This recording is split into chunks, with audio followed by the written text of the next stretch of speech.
About a week before the day, stores owned by Chinese would receive a small account book, which they placed in their windows. Chinese passerby would notice it and go into the store to sign up for a donation. The money collected was used to purchase food, drink, special papers, Chinese candles, and sticks of punk. Punk was a special preparation that would smolder without flame.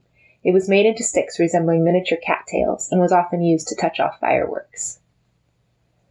The food was prepared the day before, and on the morning of Memorial Day, a delivery wagon and horse and driver were hired to carry the food and men into the cemetery.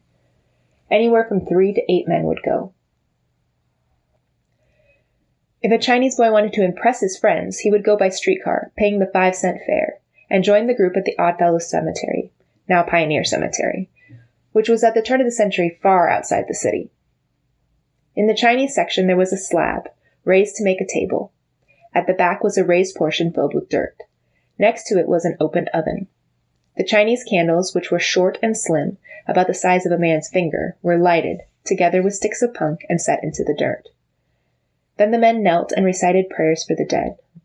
Rising, they folded each specially shaped paper around a narrow strip of paper in an intricate manner, bowed 3 times, lighted the paper from the candles, bowed again, and tossed the burning paper into the oven.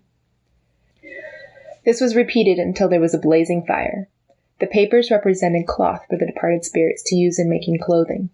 When the fire was hot enough, needles and thread were thrown in too. The Chinese whiskey was poured into tiny glasses and placed between the sticks of punk. The hard-boiled eggs and barbecued pork, boiled chicken, pots of tea, and bottles of rice wine were placed on the table and dedicated to the dead. When the ceremony was concluded, some bits of food were scattered around the cemetery to appease the devil or evil spirits. The food was now considered sacred. Those who wished could eat their portions there, but generally they all returned to town, to the store designated as the headquarters for Memorial Day. There the men cut up the meat, divided up the hard-boiled eggs, tea, wine, and whiskey, and took them to the participating stores, apportioning the amount of food to the amount of money collected by the store. Those who contributed would come to partake, although everyone could have all he wanted to eat. Each was guided by his own conscience, and there was always plenty.